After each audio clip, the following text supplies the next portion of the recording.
posing, but with the school colors in the slide out there. So welcome to them as well. Nice selfie here by Mr. Casey on the 26th, so the first staff meeting of the year as teachers and their administrative staff get together to kick off the year. Lots of excitement at Ron Nunn. And then this was a great thing to get back to. So many of our TK kindergarten teachers actually had back to school night before the school year began. So to meet with parents and help ease their fears about what the school year would look like for their students. And so here's Loma Vista doing that as they went forward. Again, same theme. So campus tours. These are the student body leaders at Adams that are providing campus tours to the students and the families that are there, getting them ready. And so even though we have many new teachers because of the nature of this year and how different that it has been from our last couple of years, it's a nice way to welcome everybody back to campus. So here is something that's a little bit different. It's a sneak peek opportunity. And so this is Brentwood Elementary, where transitional kindergarten and kindergarten students are able to come with their families and get to meet their teacher for just a little short period of time. We find that helps ease the transition when students start that first day coming in. So thank you to everybody who did this. This is the Liberty High School dance team who was out at Edna Hill with Mrs. Kemper. This is, if you haven't seen the PASS program, it's, I always forget the acronym. It's Passing On Student Apparel. Passing on Apparel for Student Success. Is that right? Okay, thank you. Passing on Apparel for Student Success. So this is a great program that's been out for years at Edna Hill, where they have donated new clothes that are available to anybody who might need them. And so, and they set it up like a store that's out there. And so it's a really great program to make everybody feel welcome and comfortable at school. So thank you to them for doing that. This is an example of what happens all over our district at this time of year. So this was at Loma Vista. The day before school started, we decided that we needed to add a class out there because of student enrollment going up. And this is a group of people that got together and helped get everything set up for that classroom. So really appreciated the teamwork and the staff help out there when all of them have lots of things to do together as well. So first day of school. Lots of activities for parents and to welcome them. So this is Marsh Creek. Sometimes you'll see Tears and Cheers or different acronyms, but it's an opportunity for the newest parents to the school to come and meet some of the existing parents as they're dropping off their kindergarten students and TK students for the first time. So you see those things going on. And then just some great back to school pictures. And it's just, I can't tell you how appreciative I am of all the work that's gone into kicking this year off. There were lots of cars in parking lots many days before school started and many nights around that time to get ready. And you could really see it in the smiles that were there for students and staff and families alike. I want to thank the board for putting in the effort to put the cakes out there. I think the most often heard comment that I heard this year was, "Hey, it was chocolate." So just to put that in for next year, but the staff really appreciates the effort that you put in to provide those to everybody throughout the district. So thank you. Lots of kickoff programs to make and help students feel successful and part of a team. So this is the Bristow Rocks kickoff that they do, and focused on school culture and expectations for the entire school. So to get off to the right start. Always fun to see some of our namesakes. So this is the back of Dr. Cray out there at Cray Elementary, who was welcoming students on the second day of school. So we appreciate him going out there. I know Dr. Adams was out at Adams Middle School for a little bit the first day, welcoming people as well. These are, as we're returning to school, we're finding that there's things that we can get back to that we haven't been able to do for the last 2 to 3 years. And so Marsh Creek's been holding Monday morning live assemblies, and we're able to bring those back and build school communities. So that's a real positive thing. And then we also have great support from our Parents Club. So these are the Pioneer Parents Club that did a coffee cart for their staff just to thank them for all the hard work that they were putting in as it was going on. I was able to see another great kickoff program. This was out at Guerin, and Mrs. Biggs, their school counselor, was doing a lesson about bullying and what the difference was between bullying or being rude and annoying, and giving tips to students on how to work through that as they were going. I want to thank Mr. Gursky for going out and visiting Brentwood Elementary and other schools. I know that the staff really appreciates seeing the board members out there and making that effort. So thank you for taking the time to do that. Lots of effort goes into back to school night. So these are a couple that I was able to visit at both Cray and Brentwood L. So Mrs. Bell at Cray and Mrs. Polk at Brentwood Elementary. And what was really great to see was just the turnout that we had. It was really a wonderful turnout. And we're so appreciative of the parents that are partnering out there. Other great kickoff programs. So this is I Can Help. This is a program that was created out here in Byron by Kim Carr, but it's a really great message around inclusion and diversity and strength and how to help people that might be getting bullied online and how to stay positive. And so appreciate all her work and getting Bristow getting Adams off to a good start there. And then again, some more back to school nights as we go forward. So this is Mrs. Zanato out in Ron Nunn Elementary. And then what it looks like at Harvest Grove Virtual Academy there with the principal, Bree Haig, who's welcoming students and families as well and kicking off the year.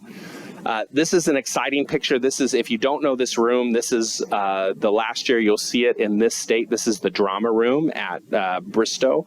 And so they are getting information on the play this year that's going to be Aladdin Jr. That will be the first play ever performed in the new Emil J. Geddes Theater. So that's exciting as we go forward. So we're excited to see what that brings. Officer Bollinger, our school resource officer, has been making the rounds out around campuses and building relationships and positive relationships with students. So we want to thank him. And here he is on the Edna Hill campus. These fifth graders, this sign that's out there, they helped fix it up to get it ready for the beginning of the year. So thank them for doing that, putting that together, a nice welcome. And then this is to finish up. I love these pictures from Adams School. So this is they're finishing up their week of welcome. You saw that kickoff with the I Can Help Assembly. And so they're really prioritizing belonging and building positive relationships and community out there. And then also starting with some of the family events. So August 5th, Marsh Creek held their back to school picnic out there to bring families together and enjoy each other's company, get to know each other. This is the time of the year, every year for the last decade or so, we've been supported by the Mothers of Brentwood who donate backpacks full of supplies to us. And so we were able to take a photo with them. But these make a huge difference throughout the year. So we're able to send some of these out to school, and then we hold on to some of them for students that need them throughout the year. And so it's a really nice thing to be able to provide to families and students that are in need. And so here's what back to school night looks like at a middle school. So this is Edna Hill Middle School doing their back to school night, and see all the positive energy that's there. This was a fun lesson I was able to go out and see last week. This is Mr. Brown out at Adams, and he's teaching a new financial literacy class this year. And so they were playing a game, what was a simulation where they got to make choices about the investments they were going to do, and they had 1 minute per 1 minute per year to make their choices, and then over the years they saw what happened as a result. So it's a nice opportunity. I think I'm going to hope that they'll work up to getting my taxes next year. So we'll see how it goes. And then also at Adams, I was able to see Mr. McKnight. His class was doing a project where they were looking up. They were collecting data from apps that had local sightings about different organisms in Brentwood, and they were making a field guide based on that. So each group was assigned to a different area. So it was a great project for them to be doing. Harvest Grove is also trying to build that type of community. So Mr. McNamara started a fishing club out there that students can come out. And so they visited him out at Big Break, had that opportunity to get to know each other and also work together out there. And then sports is kicking off. So here's Adams wrestling and volleyball teams. And just want to take a second just to thank all of the coaches that put in so many hours to help really build that character and that confidence in our students through sports. Have a couple of great local businesses that have sponsored. So this is Chill Coffee and Tea that collected some school supplies and then donated them at Loma Vista. So thank you very much to them.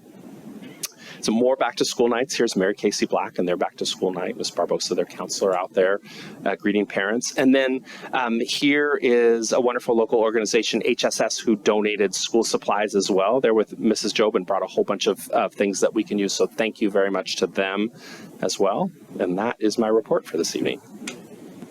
Thank you very much, Dr. Reed. Yeah. Yeah, I just wanted to let you guys know that I was made aware that our live feed is having issues again. The meeting has been recorded since the beginning of the meeting. I'll be posting it online tomorrow. Okay. And I've also updated our website to indicate that the live feed is down and the recording will be posted tomorrow. IT will be looking into the firewall issue that they think is causing this, and we'll have it resolved by next meeting. Great, thank you. Okay, any other board member comment or committee reports? I'd just like to say I've been out to a few campuses so far. It has been amazing to see teachers in action again, to see everybody's faces, classrooms full of kids. Everything I've witnessed so far looks positive, and everybody seems to be starting the year off great. So thank you to all you guys are doing, and keep it up. If I haven't seen you, hopefully I'll see you soon. Anybody else? I'll just say I have a kindergartner that's now at Brentwood Elementary, so I've been visiting that campus every day, and it's been exciting to see how the schools are getting back in the swing of things. So it's just a testament to everything that you all are doing and putting forward to make this a very positive experience for not only the students but the families. So I want to thank you. Okay. I was just going to open up All public right, comment. moving on to number 7, public comment and oral communications. I'll make a motion we open public comment. I second. It's been moved and seconded that we open public comment. All in favor? Aye. Aye. Motion carries 5-0. Public comment is open.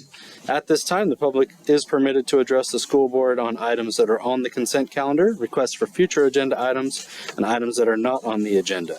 Remarks are limited to 3 minutes per person. While we encourage your comments, unfortunately, state law prevents us from discussing items that are not on our meeting agenda. Public comments can be made at this time or during the appropriate agenda item. We do take them very seriously, and if appropriate, staff will follow up as needed. So far, I have 1 comment card. Are there any other to be turned in? There's one more. We'll go ahead and bring it up.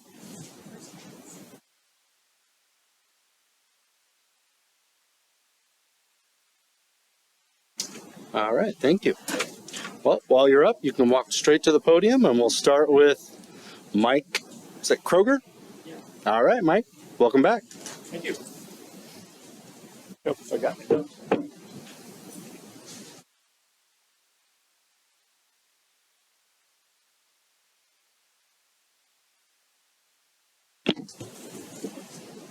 Okay.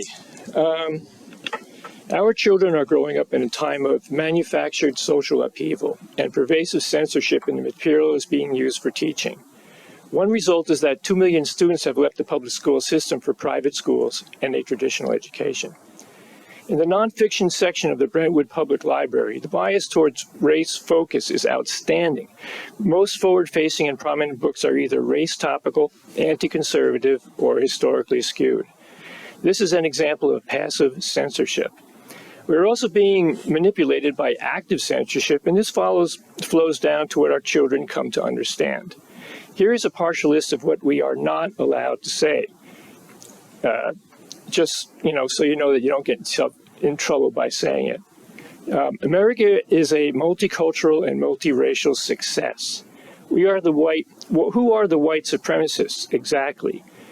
The unalterable presence of an X or Y chromosome in each cell of your body determines whether you are biologically male or female. How you look and how you think does not. Oppressed and poor American whites outnumber those of any other race. Abortion is not a federal constitutional matter. Killing a viable unborn child is murder. Fauci is a corrupt, self-serving politician. The COVID virus was engineered in China and released upon the world. One of the best ways to protect against COVID and reduce its severity is not to be fat. The corrupt CDC ignores the health implications created by the 4 million migrants who have dispersed throughout America since 2021. Children and teens are at an infinitesimal rate of death from COVID and should not be vaxxed.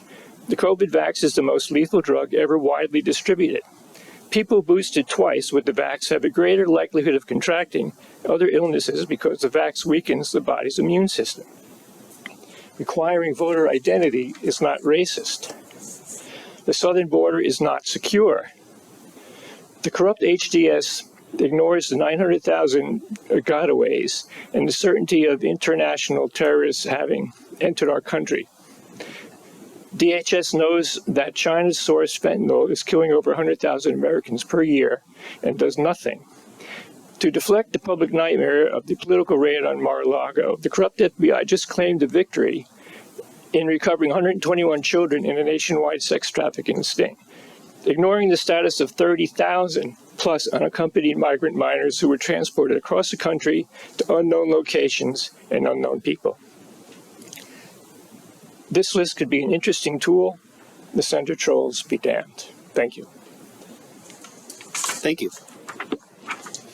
All right. Next up, we have Lisa Bustillos.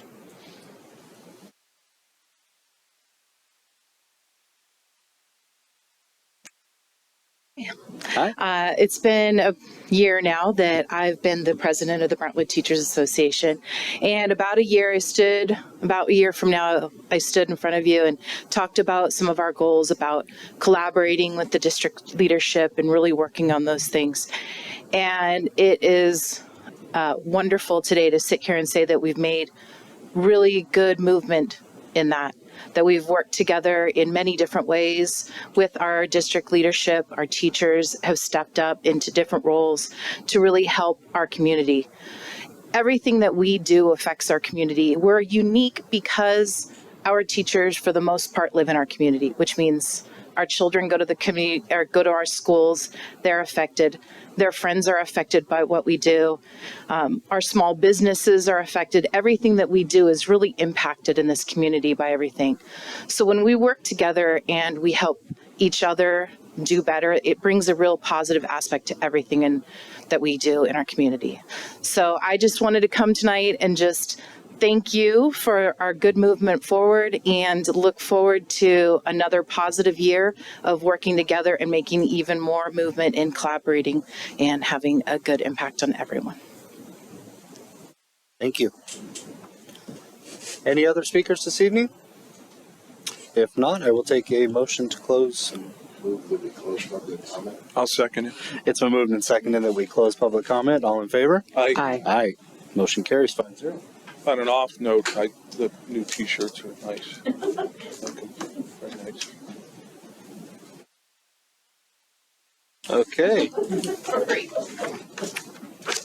Moving to item 8, our consent items. Would anybody like to discuss or pull any of our consent items? If we could pull 8.1, which is the approval of the personnel report, for two reasons. I know we have an individual that the superintendent probably wants to say a few things, and then my kid's actually on this, so it'd be a conflict, so I'm actually removing myself from the entire vote. So. Okay. So we can separate out the personnel vote. So that's a separate item, okay. And then the whole board can consider the rest of the consent agenda item. The other thing I just want to draw attention to is to make sure that you saw that there's a walk-in document for in addition to the personnel report, which is usually a walk-in at this time, for interdistrict transfers. There's a white piece of paper that has about a quarter of a field, just so you saw that in addition to what was in the packet. Thank you. With that being said, I'll make a motion that we approve 8.0 to 8.10 minus 8.1. If that makes sense. It's been moved and seconded that we approve items 8.0 as well as items 8.2 through 8.10. All in favor? Aye. Aye. Motion carries 5-0. And moving on to 8.1.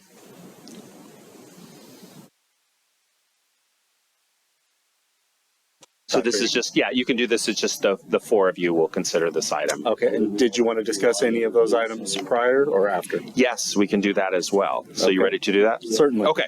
So the four of you will do that. In addition to the earlier item that we mentioned, we also have a special guest tonight, and we're excited to make a recommendation for a new Edna Hill Middle School vice principal, and I'm going to ask Principal Leonore Medina to say just a couple words and maybe introduce the person that's next to her, if she wouldn't mind. It is my pleasure to introduce Tandy Rucker. Rucker is, we've worked with her in the past. She is new to us, even though she lives in Brentwood. She works in Tracy.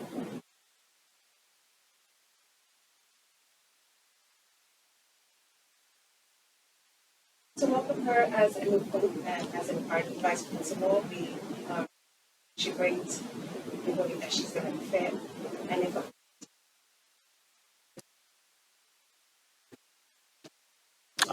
Thank you, Ms. Medina. So, Mrs. Rucker, if the vote goes well, we'll have you introduce who's with you, okay? Okay, so that's it. I move that we approve item 8.1, the approval of personnel report. I second. It's been moved and seconded that we approve item 8.1. All in favor? Aye. Motion carries 4-0. One abstention, and congratulations.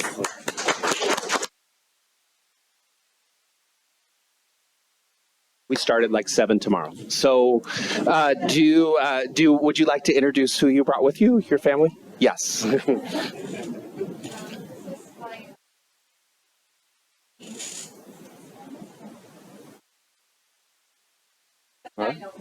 Okay. Sounds great. Welcome, Tandy. We're glad to have you and look forward to working with you. Welcome to the district. Yeah. Okay, moving on to item 9, hearings and appeals.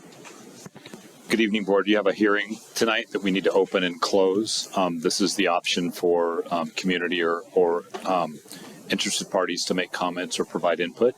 At this time, we've received no comments outside of the meeting. So you can just read up to the their 2 point, Steve, to open the hearing. So we need a motion to open the hearing. I move that we open the public hearing, residential and commercial industrial developments through the justification study for Brentwood Union School. I second. It's been moved and seconded that we open item 9.0. All in favor? Aye. Aye. Motion carries 5-0. we need a motion to close it as well. There's no public. Okay. And we received none. We have received no public comment, so I will take a motion to close. I'll make a motion that we close 9.0. Second. It's been moved and seconded that we close item 9.0. All in favor? Aye. Aye. Aye. Motion carries 5-0. Moving on, number 10, presentations, reports, and other action items. Report out of closed session, we have none.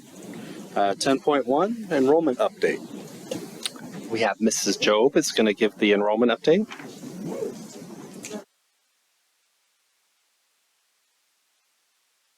Sorry. In your packet, you have the enrollment update as of a week and a half ago. And when I'm walking in right now is our current numbers, which in the last week and a half have increased quite a bit, is what you will notice. We continue to grow.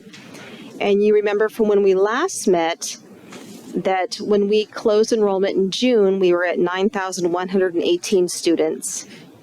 And where we are currently is 9,371 students. So we have grown by 253 students. So we all feel it. If you look at the people behind me, they know that we have been growing. So, and what is significant too is that when we had our drop day, the third day of school, when we drop our students, we only had 27 students drop. This time last year, we had 57 students drop, so not very many that were considered no-show students. So also, last time we met, we had opened a 5th grade classroom at Mary Casey Black, just right at that time. I think it was that day, actually, Maria. And then the pictures that Dr. Eaton showed earlier, you saw that 1st grade classroom coming together quickly at Loma Vista. So we opened a 1st grade classroom because of growth. And so we are also keeping an eye on 2nd and 3rd grade. 3rd and 4th grade. You'll notice in these numbers. So if I walk you through the document that you have here, what you'll see is the top part is our total enrollment. And then the next phase there is the special education students that are in SDC classes. The regular education, how many students we can fit in there, and then how much space. And Emil, I know last time you were asking about the percentage of space that is available in each grade level. And that's at the very bottom there. So when you look at the bottom of third grade and fourth grade, you'll see that they have less than 2% available in third grade and fourth grade. So that's what we're really keeping an eye on. I know we did a study before. I'm not suggesting we make more space, but do we dropping that are maybe it's being used for something else that if we need to, we can adapt to. We have very few of those across the district. And if I were to turn around and ask the principals, they'd all look at their feet. So they all know this is an ongoing conversation we have, and we're monitoring that closely. Right now, I would argue that most of the classrooms are used wisely and efficiently, but there's always some flexibility when you actually ask the principal. So, but I appreciate their work in this, and they work very closely with us when we do that work. And then you'll also see that seventh grade is very tight there as well. So we're working closely with middle school principals because we really try to look at those master schedules and see where they have what's really tight, where they have some room, and then also what we need to do to make that work for them. So those are our real areas that we're keeping a close eye on right now is third, fourth, and seventh. So are there any questions about that? Nice job. But as one of the older members of the board, is there any chance we could perhaps use a bigger font, more than a fort? You betcha.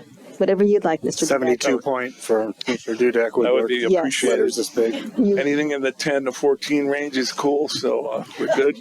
You got it. Appreciate it. All right. And one other thing, with no objections, can we let Mr. and Mrs. Rucker leave? So I have a question on the enrollment snapshot. The next time we get it, are we able to get classroom sizes as well, or is that something that we get separately to get a sense of what our classroom sizes are measuring Sure, out no, to we be? can put that in. Okay, Yeah. thank you.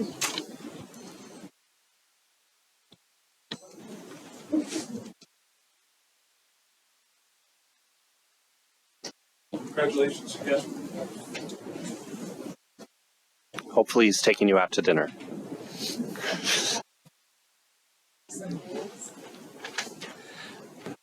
All right. Question, actually, so I'm a little confused with the space. Is that the classroom size? Like, how does that correlate to the kind of task that I have? So the space is how many spaces if you went across the whole district based on classroom, what we have our class sizes at of how many spaces would be left across the whole district. And it's broken down by that. But what we can do is include the class sizes in there so you can see that and compare what that looks I like. wasn't sure if the class size in that space quadrant where it's like 24 for TK. That is that up above, right? So you can do that, but we can make that clearer. Okay, Yeah. thank you. Mm-hmm. Okay, thank you. Moving on to item 10.2, the community celebration update.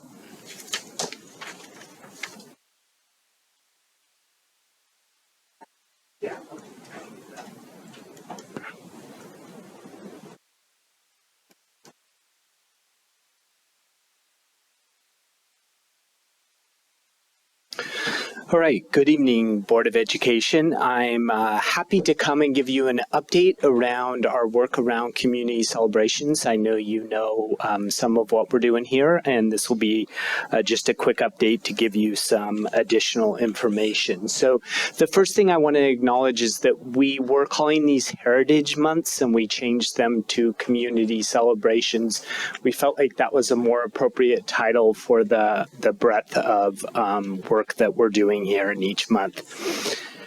So, just a reminder that this comes from our LCAP goal number 1, which is about creating equitable, diverse, and inclusive practices in content instruction, including our assessment system, grading, curricular materials, and that's really the focus here, as well as diversifying the historical narrative.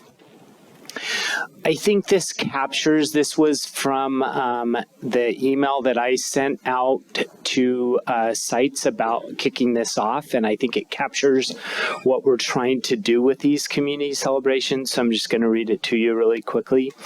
BUSD is very excited to roll out our first set of community celebration lessons. The teaching of these lessons will support BUSD as we strive to expand on and provide consistent instruction around diversity, inclusion, and belonging.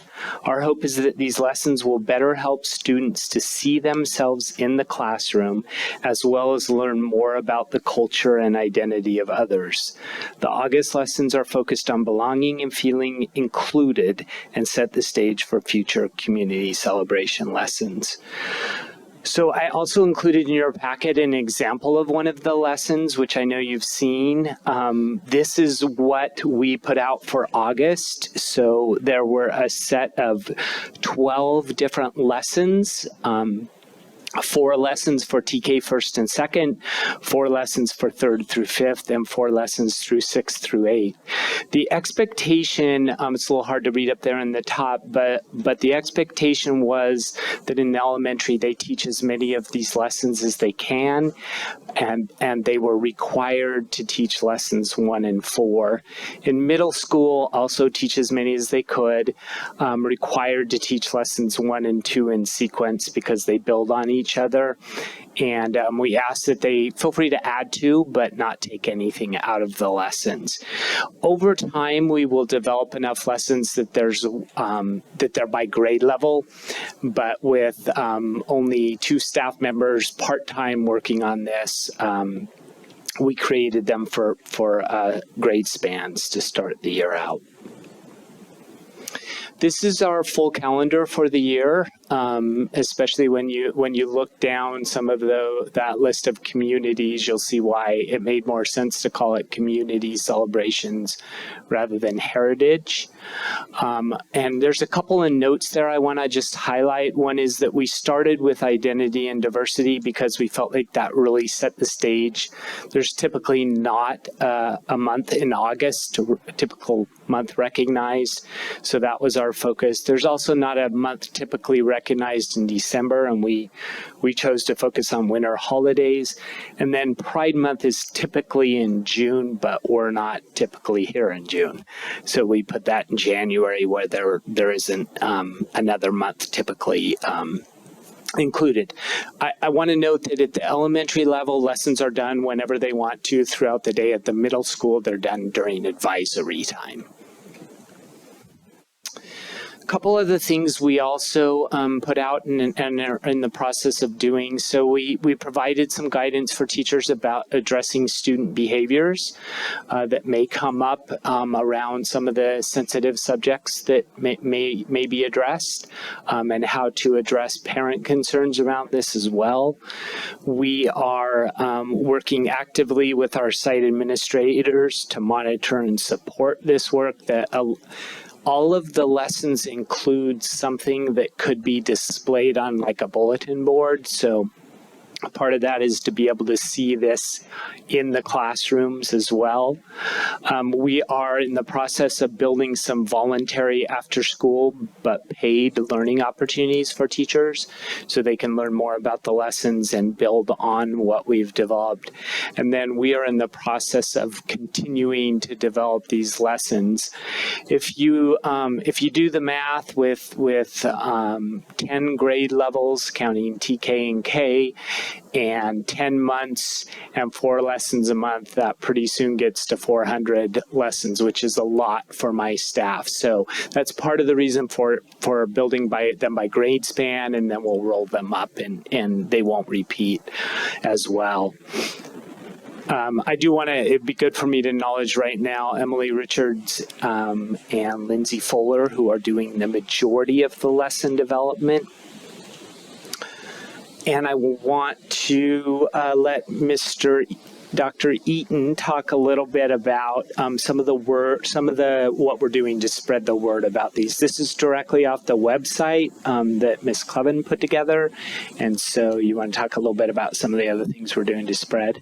Yeah, absolutely. So thank you, Michael. I think one of the things, just as a reminder to the very beginning of this, right, is this came out of some of the work that we were doing with our parent groups, right, who were talking about wanting to see more of these activities and more of all of the students reflected in the work that we were doing as we went forward. And so I appreciate the work being done for the lessons. One of the things that we're going to do as a school district is we're making an effort to highlight these things as we go through. So as we do pictures and photos that go out on Facebook and go out on Twitter, we're trying to capture some of the work that's being done so we can share that, right? We want we also are putting a piece on our website every month to reflect the work that's being done, reflect the theme of the month as we go forward.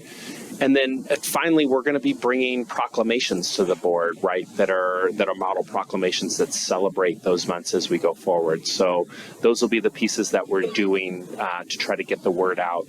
And it's really our hope that, as a community, we really believe that our students will do their best when they feel like they belong in our schools, when everybody feels like they belong in our schools, and that's what we're trying to promote.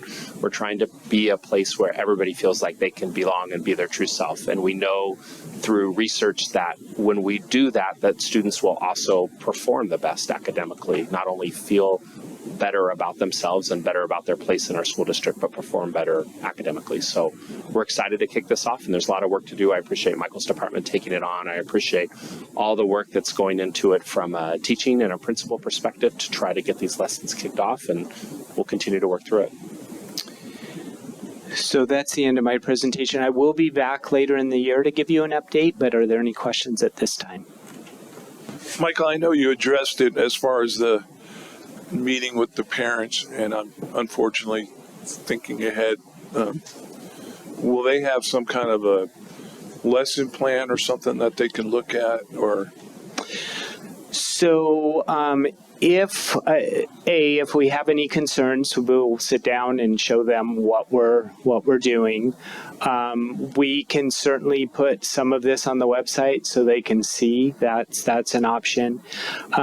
Just know that a lot of our lessons are focused on people either presently, either from history or current, that have had contributions. So it's part of it is acknowledging people in our world that are generally not as acknowledged. So we're hoping it will be that it'll be valuable for all. Yeah, it's almost embarrassing that I have to even bring it up with today's I agree. atmosphere, whatever you want to call it. It's something I think we should be prepared for in some areas, but Certainly. thank you, sir. Thank you, Michael. Thank you. All right, moving on to item 10.3, approval of the 2022-2023 district goals timeline. Yeah, so board, in your packet, this is a timeline that we bring every year at this time, and it talks about our district goals, adoption, and LCAP plan. And so just as a reminder, it gives you an overview of what the year will look like. And so we put it in there with the goal of having you adopt this calendar, and then if we have any changes, we'll come back and bring it to you so you can see what the goal process for. We pride ourselves on having an inclusive goal setting process where there's multiple stakeholders involved across the district in participating, and plan to continue doing it that way. But as always, there can be alterations and changes, and if so, we'll bring it back to you. But otherwise, we ask for your approval. Great. Let's make a motion to approve item number 10.3, approval of the 2022-2023 district goals timeline. I second. It's been moved and seconded that we approve item 10.3, the district goals timeline. All in favor? Aye. Aye. Motion carries 5-0. Item 10.4, AB 1200 fiscal report for contingency agreements. Robin. Good evening, board. I could have done this in a 40-page PowerPoint, but I decided to just do a quick brief overview. As you know, we reached an agreement with our employee groups beginning in March relative to what we knew at that time. And in our agreements, we included contingency language, knowing full well that the state was healthy and that we were going to probably see new money in some way. We just didn't know what, how, and why. That really didn't come to fruition, the final details, really till early July. And so we worked with sort of what the state budget allocated in new money, and that essentially led to really 7.51% in new money that's technically included in the contingency language to go on to actually be passed through to employees, and an additional 2.5 in one-time money. And so Chris and I are working with the district, and Chris and I are working with the groups to fine tune, because there's some flexibilities each of the group has within that of what they do and how they work with that. But when you reach any type of fiscal settlement, and there's now money to talk about, you have to take that those increases, the proposed increases and the proposed effect of the budget to the county with documents that's called AB 1200. And the county then reviews that along with, we report what the expenditure increases are, we report what the projected revenue increases are. They compare those, they look at that, make sure that that's all sound, and the letter's in front of you stating that they reviewed that and approved that. So the action is in front of you tonight to approve the AB 1200 documents. And just to clarify, that's in addition to whatever was previously agreed upon. Correct. For Yeah, July 1. when we reached the agreement, there was a 1 and a 3 that we talked about. So that's on top of the 3 that has already been Thank reached. Great. I'll make a motion that we approve resolution 2022-12 as written. No, wrong one. I'm sorry. No, it's one right above. AB 1200. In fairness, AB that is 1200. that is a 12-point font. In fairness, on that one. Plus, I got it blown up. 10.4. Let's try this again. AB 1200.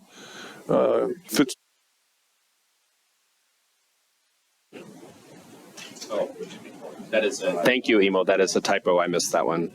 So that it should be AB 1200, where the title is right. The actual approval is the AB number is wrong. So just. Do you want to start over, Scott? Take 4.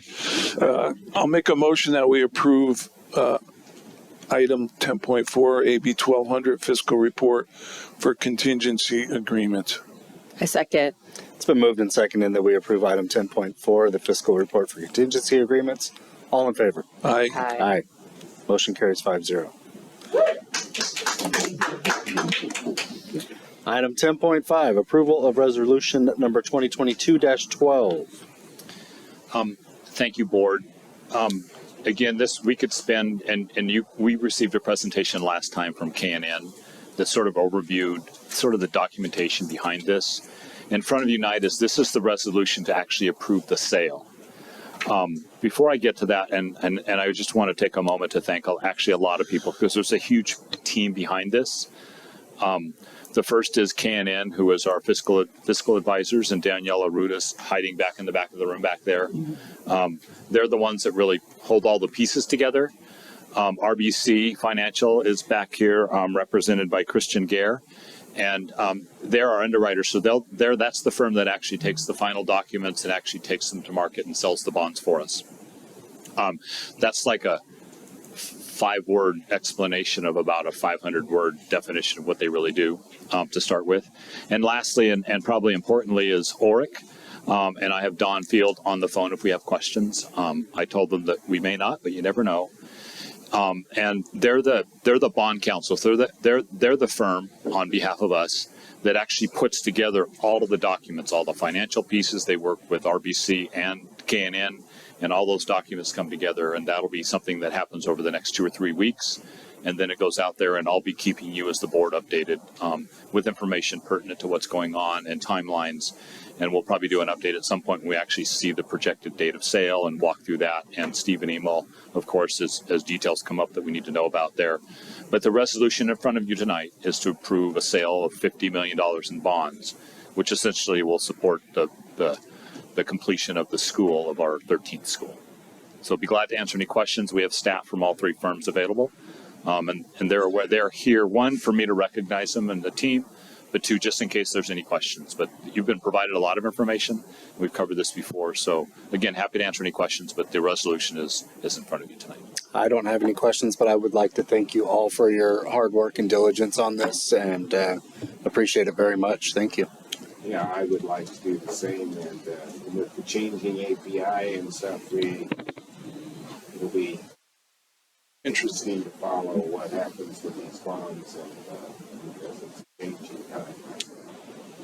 So thank you for all your effort. I'll just parrot that. Thank you so much. Appreciate it.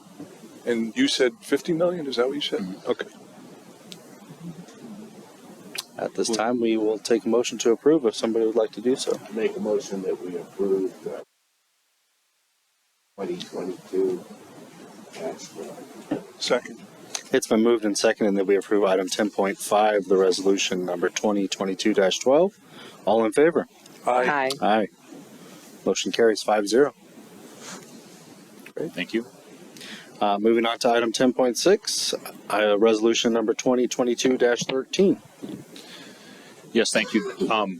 This is yearly, or more than yearly. We complete a study that looks at our developer fees. And thank you, ladies. In early this year, the State Allocation Board approved and increased the base rate for developer fees. Because they do that, then all the districts have to jump through a lot of hoops to then actually charge those fees. So what's in front of you tonight is actually the study, as well as the resolution that authorizes us that we followed the study, we did all the rules, and we can actually now apply the new rules 60 days from today to implement the new fees. And the fees will go up a bit. They don't go up a lot, but they still go up a bit for us. And as you know, we actually share the fees with Liberty, so the total fees, but because we're a K-8 and they're a 9-12, they split the fees, and that's all built into the study. So they're doing the same motion in their board right now. I'm not sure when they'll do that. That's technically up to them. But yeah, they have. If they want to increase their fees, they have to go through the same study. Robin, I know it may be in here, but if possible, is there a ballpark of what kind of dollar figure this amounts to for our next year's budget? That's a great question, and I had that on my fingertips and it's gone. So right now we charge 268, 286, and it would go to 335 Okay. per $100,000. What was that again? 286 to 335. So is it significant?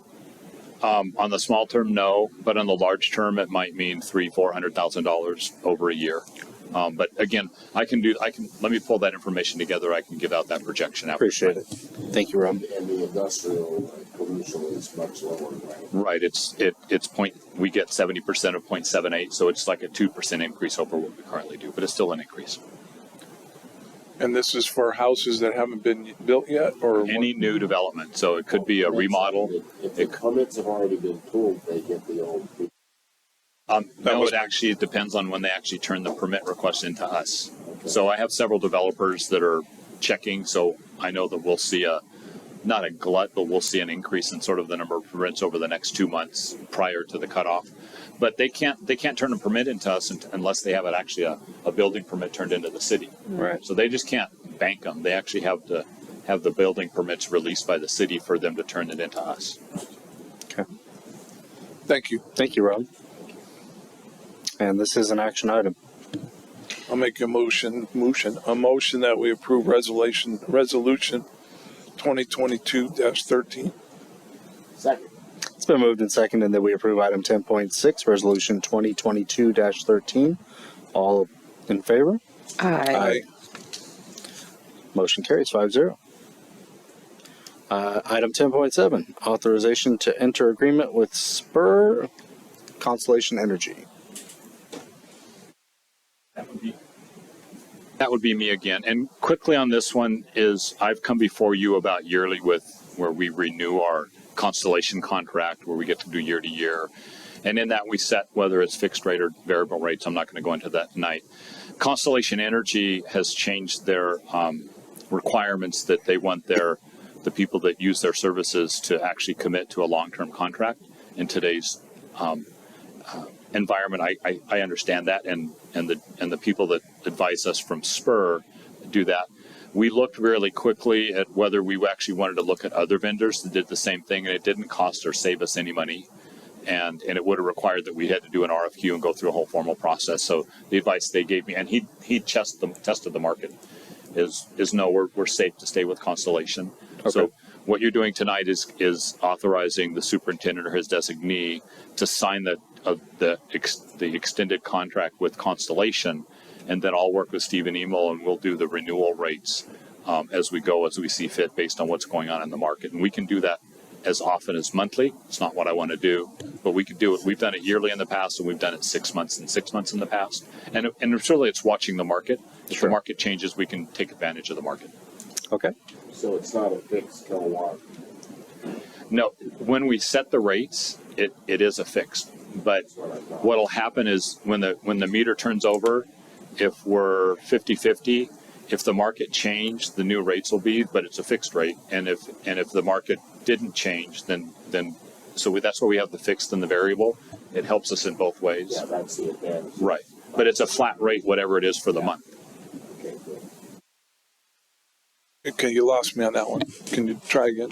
So PG&E, when you're a PG&E customer, Right. we have variable rates during the day. Right. And so when we can't use solar, rates go up, right?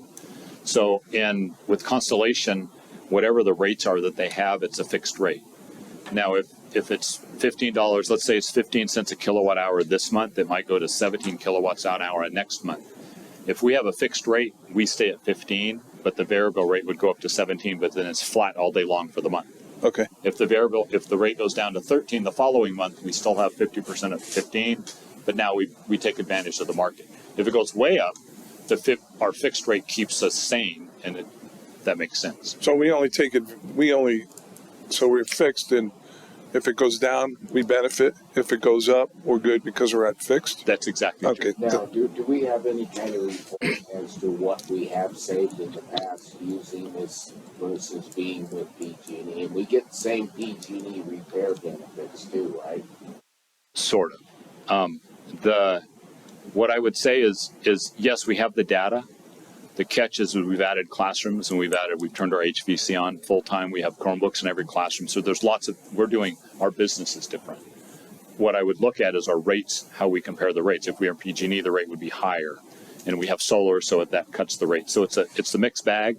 I'm trying to figure out how to bring that together in a comprehensive manner that makes sense, because I have to do the same thing to CDE for some of the stuff we've done. And so, it's taking a point in time. It's easy to explain, but when you look at the whole picture, it says, well, wait, that's different. We'll look and see if there's a simple way that we can bring it to you. Changes and all That. There's complications, yeah. I would think that our rate of pay per kilowatt could be figured versus PG&E. That's right. That's what I would probably look at that way. Yeah. Good. I move Excellent. accept the authorization to the other. I second. It's been moved and seconded that we approve item 10.7, the agreement with Spur and Constellation Energy. All in favor? Aye. Motion carries 5-0. Item 10.8, first reading of board policy, board bylaw, administrative regulation. This is typically the time of year where you see a lot of first reads, just because there's been a lot of law changes that we're responding to in board policies. And so you'll see those, just as a reminder, they come to you for a first read, and then they'll come next time on consent for approval if there's any questions. So this is just an information item only, and we're happy to follow up with anybody if they have questions. Very good.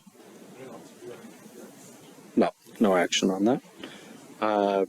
Item 11, board member comment, future agenda items.